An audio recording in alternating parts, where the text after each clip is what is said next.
안녕하세요. 골드만 삭스입니다. 오늘은 미군이 대한민국을 실탁 통치할 때 1945년에 대한민국이 해방이 되죠. 일본의 식민지에서 벗어나서 대한민국이 이제 2차 세계대전이 연합군이 승리를 하면서 일본이 패전을 하면서 대한민국이 일본으로부터 벗어나죠. 1945년 8월 15일 날 벗어난 이후로 1948년 3년 후 1948년 8월 15일 날 대한민국 정부가 공식적으로 들어서고 이승만이가 대통령이 되죠. 이때까지 3년 동안 대한민국을 신탁 통치한 미군의 군정청 사령관 하지 중장하고 그 당시에 있었던 대한민국의 내무부 장관 조병옥에 대해서 알아보겠습니다.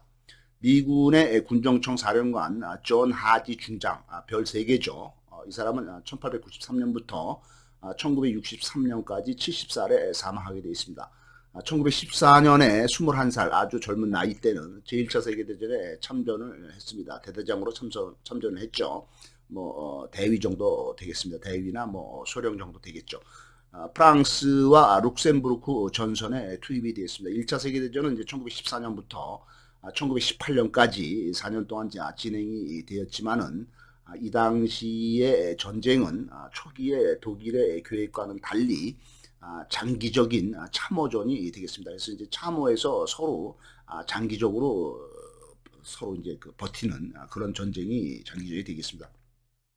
1차 세계대전 때의 그 사망자 수를 볼 것 같으면은 전사자 수를 볼 것 같으면은 이쪽에 그 연합국 측 그러니까 영국, 프랑스 이쪽에 연합국 축이 800만 명의 군인이 전사를 했고 저쪽에 이제 그 동맹국 축 동맹국은 이제 독일이라든가 이제 이쪽에 그다음에 이제 루마니아, 불가리아 이런 이쪽 독일 쪽 세력이 한 400만 명이 군인이 전사를 했습니다. 이때는 1차 세계대전 때는 일본이 연합국 측에 붙어서 전쟁의 승전국이 되었죠.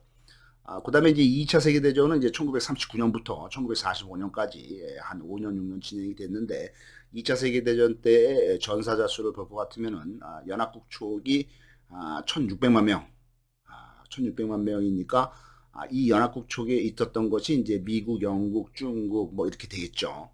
프랑스, 호주, 뉴질랜드 이런 게 이제 다 캐나다 연합국이 돼 있고 이때 이제 그 추축국 쪽은 이제 독일, 이탈리아 무솔리니가 있었고요. 그다음에 이제 루마니아, 불가리아, 그다음에 일본이 이때는 이제 추축국 편에 들게 나치 독일 편에 들게 돼 있죠. 그래서 이때는 이제 연합국이 1600만 명, 그다음에 추축국이 한 800만 명의 군인들이 전사를 한 게 돼 있고 2차 세계대전 때 민간인 피해는 연합국 측이 한 4,500만 명, 엄청나게 민간인들이 죽었죠. 그다음에 이제 추축국 측은 한 400만 명 정도 죽었습니다. 그래서 연합국 측의 2차 세계대전 때 군인이라든가 민간인이 많이 죽은 거는 대부분 이제 중국 사람들 아니면은 이제 소련 사람들 이런 사람들이 이제 많이 죽은 걸로 되어 있습니다. 1944년에는 이제 이미 하지 중장은 이제 51세 나이가 좀 많이 들었죠. 하지만은 이제 장군으로서 제2차 세계대전에 태평양 전선에 참전을 하게 되어 있습니다. 태평양 전선에서 미국을 비롯한 연합국이 승리를 한 계기는 이 연합국이 작전을 원래는 중국 본토를 통해서 이쪽 그 동남아시아라든가 이 그 태평양 이 그 지역을 승리를 하려고 했지만은 그게 이제 여의치가 않게 되자 일본군이 그 이제 중국을 거의 다 지배를 하면서 동남아까지 치고 내려오면서 그 이제 그 중국의 동해안 그다음에 이제 그 동남아시아 쪽에 이제 베트남 라오스 그다음에 이제 태국 그다음에 이제 미얀마까지 이 말레이시아 이렇게 해서 일본군들이 이제 점령을 하고 적극적으로 전선에 일본인들이 이쪽을 이제 강화를 하기 때문에 미국은 전략을 바꿔서 중국 본토를 통한 일본 공격이 아니라 필리핀이 이제 섬나라죠. 필리핀의 맨 남쪽에 있는 민다나오 섬을 점령을 해서 거기를 기지로 해서 그 섬을 기지로 해서 위쪽으로 이제 그 바다로 공격을 하는 걸로 잡아서 민다나오 섬을 점령을 하고 그다음에 이제 그 오스트랄리아, 호주의 북동쪽에 있는 솔로몬 제도의 과달카날 섬이라든가 군사 요충지를 점령을 하면서 치고 올라가서 오키나와를 점령을 하고 일본 본토를 점령하게 됐습니다. 이렇게 작전을 변경한 그 사유로 인해서 미국의 일본 본토 공격이 더 빨라졌다 이렇게 평가되고 있습니다. 아무튼 이 태평양 전선에 참전을 해서 공로를 세우게 되죠. 이 당시에 필리핀 쪽에 진군을 했죠. 하지 중장이. 그래서 사단장도 하고 소장 별 둘이죠.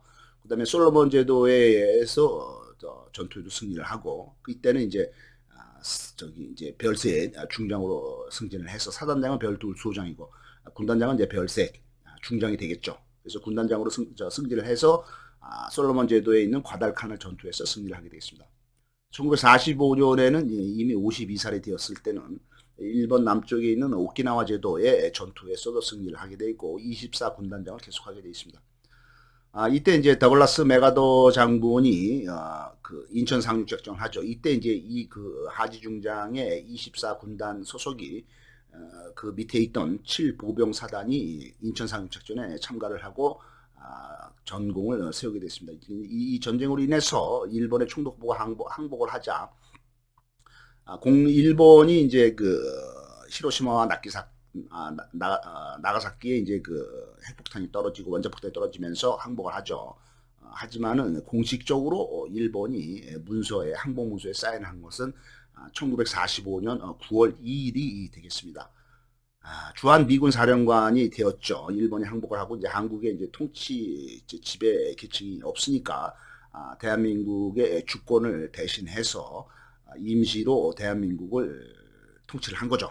그래서 주한미군 사령관이 되고 한국에 주재하는 미국의 군정청 행정기관이죠. 여기에 이제 군정청 사령관 최고 높은 사람이 되겠습니다.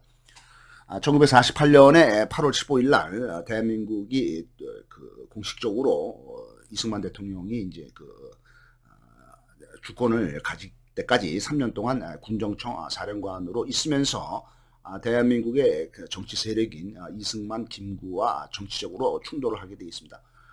대한민국에 이제 그 대한민국 정부가 들어서자 1949년 그 다음에 56살 때 제5 군단장을 하다가 1953년 그 이후로 대한민국이 건국된 지 5년 후에 60살이 되어서 군대에서 퇴역을 하게 되었습니다. 독립운동가이면서 대한민국 초기에 경무국장을 하던 이승만 정권 때죠. 경무국장은 이제 그 당시에 이제 그 경찰의 총수가 되겠습니다. 조병욱이는 1894년부터 1960년까지 66살에 사망하게 되어 있습니다. 일제 강점기 때 도산 안창호 선생에게 감화가 되어서 흥사단이라든가 수양동지회 국민회라든가 이런 독립운동을 하게 되어 있습니다. 1945년에 대한민국이 해방이 되자 동아일보 사장인 김성수, 장덕수 이런 사람들과 함께 한민당을 창당을 하게 되고 여기에서는 이제 반공반탁을 주장하게 됐습니다. 공산당을 반대를 하고 신탁통치를 반대하게 돼 있죠. 1918년 24살 때 젊었을 때 미국의 와이오밍 대학을 졸업을 하고 미국 뉴욕에 있는 컬럼비아 대학에서 경제학 석사 대학원을 마치게 됐습니다. 미국물을 많이 먹었죠. 그래서 영어도 잘하고 똑똑한 사람이겠죠. 1945년 51살 때 대한민국 해방이 되자 미국의 군정청 통치 밑에서 경찰의 총수인 경무국장을 하게 됐습니다. 또한 수도경찰청장인 장택상, 그 다음에 이제 검찰총장인 이인, 그다음에 대법원장인 김영무와 함께 공산당 척결에 적극적으로 나서게 되겠습니다. 1948년 54살 때 대한민국 정부가 수립된 이후에는 영어를 좀 하기 때문에 유엔 대표단으로 파견되기도 하고 1951년 57살 때는 대한체육회장과 대한올림픽위원회 위원장 등 체육계 쪽에 활동을 하게 되겠습니다. 1953년 이승만 정권 때죠. 59살이 되었을 때 내무부 장관을 하게 되지만 1년 만에 이승만하고 결별을 하고 되고 장관을 사임하게 되었습니다. 1년 만에 사임을 했죠. 내무부 장관을. 그 이후에는 이제 국회의원이 되죠. 대구에 내려가서 대구의 국회의원에 당선이 되고 호원동지회에 가입을 하면서 야당이 된 거죠. 이승만과 대립을 하게 된 거죠. 그래서 그 당시에 이제 야당인 민주당의 구파 리더인 신익희, 유진산, 윤보선 이런 사람들과 함께 야당의 지도자가 되겠습니다. 1960년에 66살이 되었을 때 대통령 선거에 출마를 했죠. 하지만은 선거를 하는 유세 중에 병으로 인해서 워싱턴에 있는 워싱턴 DC 육군병원에 입원을 하지만은 갑자기 죽게 되겠습니다. 감사합니다.